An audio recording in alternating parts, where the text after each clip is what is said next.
Olá, turma, tudo bem? Bem-vindos a mais uma aula de ciência. Nessa aula, daremos continuidade ao grupo de reprodução de seres vivos. Nas aulas anteriores, nós falamos sobre a reprodução dos animais, seja sexuada ou assexuada.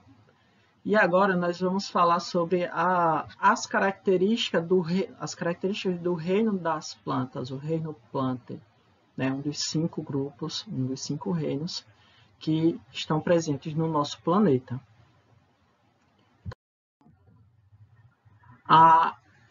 Nós teremos como foco também enfatizar um pouco sobre a reprodução das plantas, tanto de forma sexuada quanto de forma assexuada. Ou seja, na forma sexuada, nós vamos utilizar a produção de estruturas germinativas, células com papel reprodutivo, que nós damos os nomes de gametas. Na forma assexuada, nós não vamos ter a formação de gametas, nós vamos ver mais à frente. Mas antes de falar sobre essa parte de reprodução, vamos nos ater um pouco sobre a questão dos órgãos das plantas. Percebam que nosso corpo ele apresenta órgãos. Nós temos o cérebro, a pele, o coração, o intestino. As plantas também apresentam órgãos, ou seja, tecidos especializados em uma função. E os órgãos das plantas são o fruto, a flor, o caule, a folha e a raiz. Esses órgãos eles são separados em 2 grupos. Em órgãos vegetativos, ou seja, são órgãos que têm o papel, a função de realizar o crescimento do corpo dessa planta, seja lateral ou em comprimento, em largura, reparo, crescimento.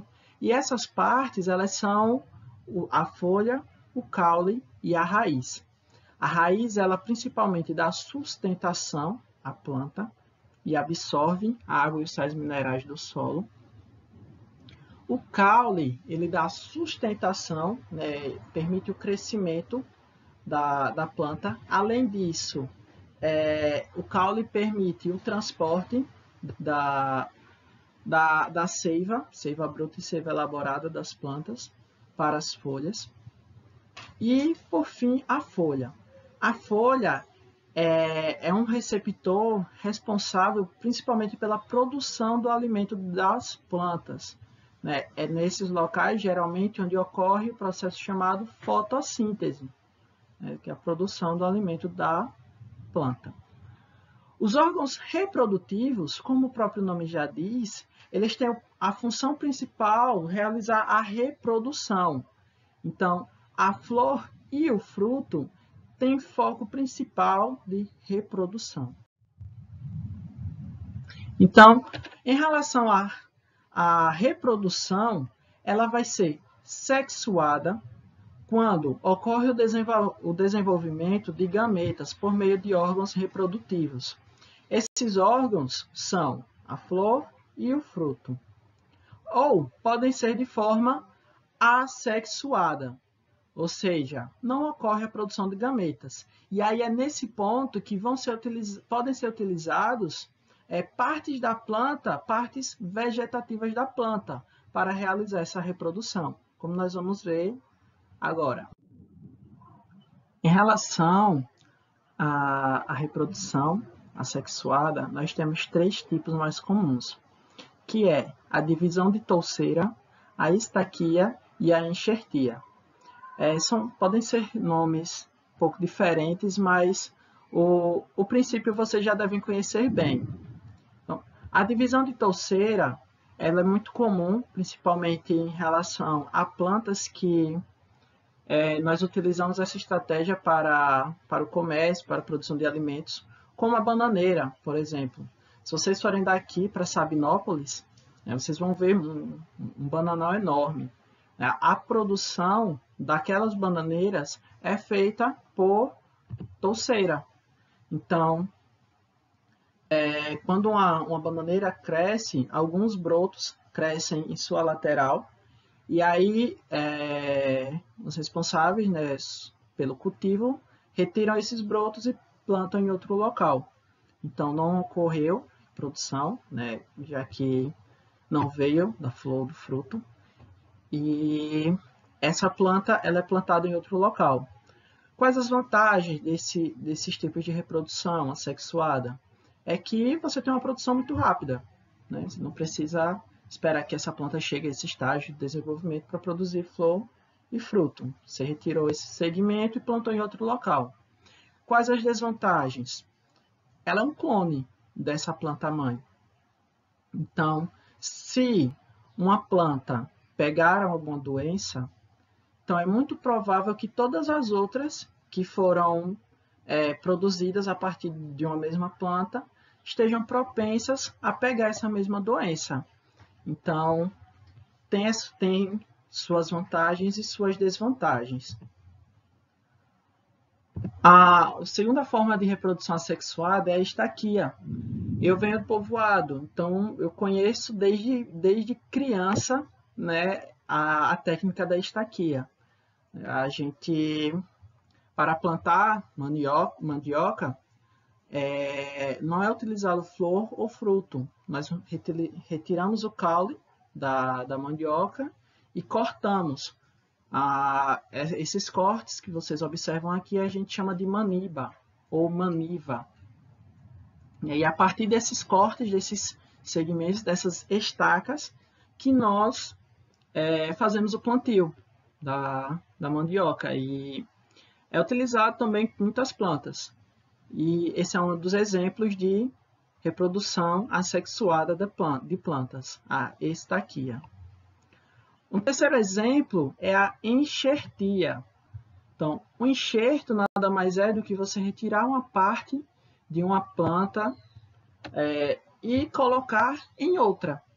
Então, aqui como exemplo, foi retirado um ramo de uma planta, provavelmente rosa, e aí foi colocado em outra parte de outra planta e fechado. E aí, com o passar do tempo, esses segmentos eles se unem e forma-se uma nova planta. As vantagens disso é que essa nova planta ela pode desenvolver resistências a insetos, a pragas. Tem vantagens também, por exemplo, se você pega uma mangueira e ela está jovem, ela vai demorar alguns anos para poder começar a dar frutos. Então, utilizando a técnica da estaquia, ou seja, vocês retiram uma parte de uma mangueira mais velha que já é frutífera e planta e coloca o enxerto em uma planta mais jovem, isso faz com que esse segmento, essa planta, ela desenvolva frutos mais rápido. Então, é uma das técnicas de produção de frutos que pode ser utilizada. Aqui também são utilizados em cactos, né? Então, de caráter ornamental. Aqui é uma espécie de cacto, aqui é outra, e foi realizada essa enxertia. E aí essas plantas elas podem desenvolver mais resistência, durabilidade, capacidade de desenvolvimento, e todas essas técnicas sem troca de gametas, ou seja, reprodução assexuada. Revisando um pouco sobre as classificações das plantas, nós temos 4. As plantas elas são divididas em briófitas, pteridófitas, gimnospermas e angiospermas. As briófitas são o grupo mais basal das plantas e elas geralmente são conhecidas como os musgos. As pteridófitas, elas são plantas que ptere lembra pena, e dófitas são plantas, dófitas vem de fita, vem de planta. Então são plantas que apresentam formato de pena. A samambaia, por exemplo, é o principal representante, né, desse grupo. Então, se vocês observarem a samambaia, as folhas dela parecem folhas ou penas. Gimnospermas Gímenos significa nu, desprotegido. Esperma vem de semente. Então, os representantes das gimnospermas são os pinheiros, principalmente, e as sequoias. Então, são plantas que as suas sementes não têm proteção. Então, elas estão desprotegidas. E, por fim, angiospermas. As angiospermas são plantas que angios significa vaso e esperma é semente. Então, são plantas que apresentam a semente dentro de um vaso, dentro de uma estrutura protetora. E que estrutura protetora é essa, professor? É o fruto. Então, o fruto, ele protege a semente. Então, todos esses grupos de plantas, eles apresentam embrião, né, para dar origem ao novo ser. A partir das pteridófitas, então pteridófitas, gimnospermas e angiospermas, essas plantas elas vão apresentar vasos condutores. E é isso que permite que essas plantas cresçam mais, atinjam novas altitudes, coisa que não acontece nas briófitas. Vocês não vão ver um musgo de 1 metro, um musgo de meio metro, não vão. Então, são plantas que atingem pouca estatura porque não apresentam vasos condutores de seiva. Gente, vasos condutores, que eu me refiro, é como se fossem os nossos vasos sanguíneos. Então, nós temos vasos que levam sangue do coração para o corpo, todas as outras partes do corpo, e vasos que trazem esse sangue de volta para o coração. As plantas, elas apresentam estruturas semelhantes. Então, eles apresentam vasos que levam água e sais minerais do solo para as folhas. E esses canais, esses vasos, a gente chama de xilema.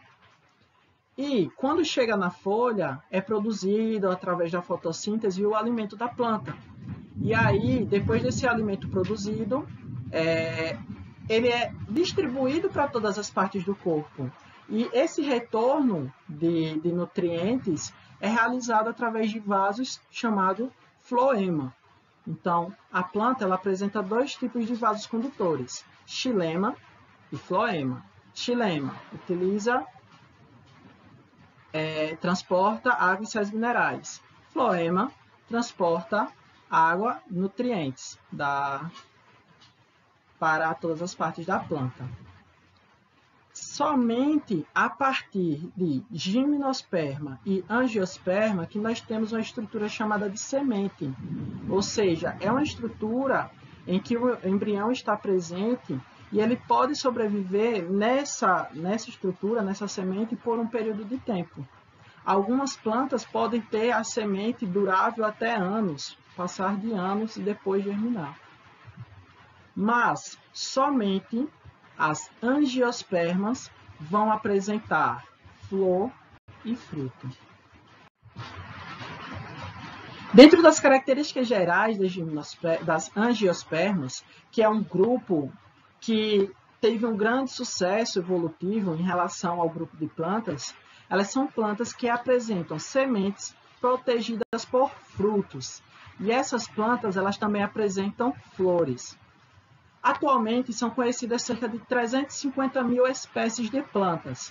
Desse total, cerca de 250 mil são angiospermas. Então, pensem, de 350 mil, 250 são só de angiospermas. As outras 100 mil têm de estar distribuídas entre briófitas, pteridófitas e gimnospermas. Então, é um grupo que teve grande vantagem reprodutiva no nosso planeta.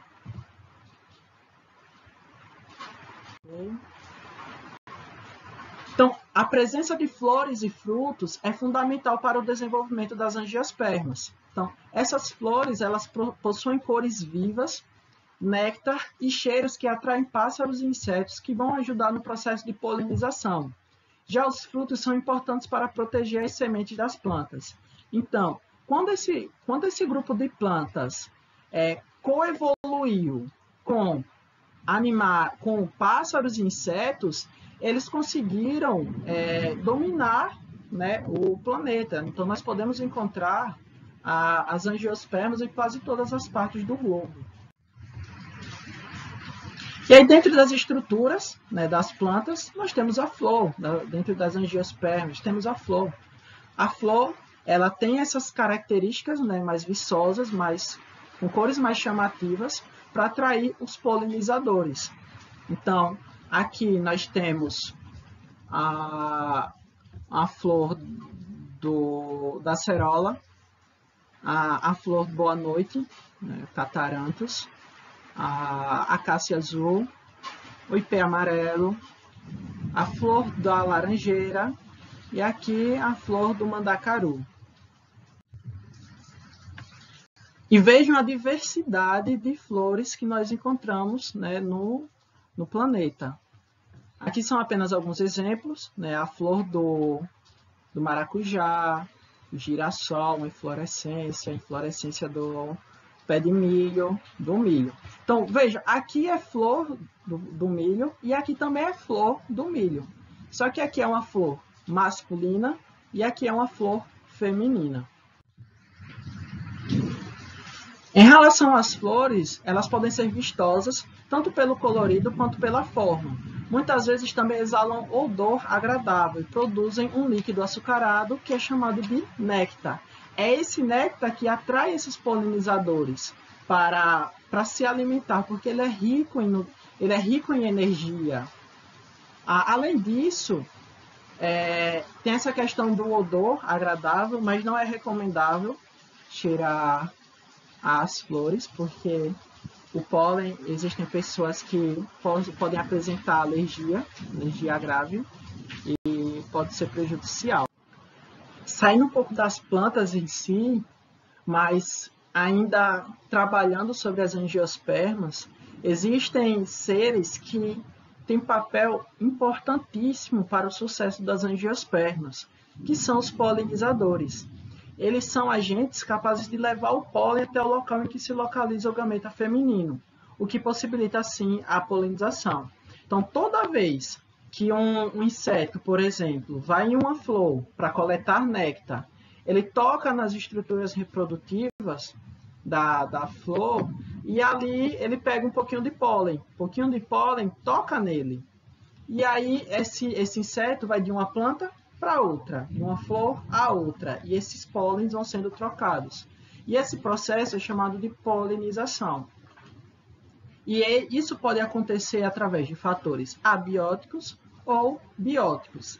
Abióticos são fatores que não apresentam vida, como por exemplo, o vento e a água. Já os fatores bióticos são o caso dos animais, e aí nós podemos citar os insetos, os pássaros. Então, aqui nós temos a representação da abelha, que tem um papel importantíssimo no planeta em relação à polinização, o beija-flor, uma borboleta, os morcegos também, eles são muito importantes nesse trabalho de polinização. E aqui, como fatores abióticos, nós temos a água e o vento. Falamos de flor. E o fruto? O fruto contém e protege as sementes e auxilia na dispersão na natureza. Muitas vezes eles são coloridos, suculentos e atraem animais diversos, que os utilizam como alimento. Então, percebam, os frutos contêm e protegem as sementes. Então, quando você olha um caju, por exemplo, o caju apresenta, tem o corpo do caju e a castanha está logo acima. Veja, o caju não está protegendo, ele está ao lado da castanha, e a castanha é a semente. Então, ele não é o caju não é um fruto, ele é um pseudofruto. Os frutos, eles protegem a semente, então eles estão ao redor da semente. Então, as sementes engolidas pelos animais costumam atravessar o tubo digestivo intactas e são eliminadas no ambiente com as fezes, em geral em locais distantes da planta-mãe, pelo vento, por exemplo. Isso favorece que a espécie conquiste novos territórios. Então, através dessa estratégia, as plantas, lembrem, As plantas não saem do lugar que estão e vão para outro local crescer. Não. Elas precisam de algumas estratégias para conquistar novos ambientes, para conquistar novos territórios. E é através dessa dispersão, auxiliada pelos animais ou pelo vento, que isso acontece. Então, alguns exemplos de dispersores, né? Um papagaio, o mico. E para finalizar, os frutos, eles são divididos em dois grupos. Fruto carnoso, né, que eles apresentam muita polpa, uma polpa macia, quando estão maduros. É o exemplo do mamão, da melancia, da manga, da uva, a banana. Já os secos, eles não apresentam essa polpa macia quando eles estão maduros. E o interior é mais duro. Então, no caso do milho, do feijão, da fava. Então, os grãos, de maneira geral, eles tendem a ser frutos secos. Okay? Então, a gente encerra agora esse panorama geral do grupo das plantas. E, a partir da próxima aula, a gente volta um pouco para trabalhar sobre a relação entre os sistemas de comando no nosso corpo. Então, boa leitura, bons estudos e até a próxima aula.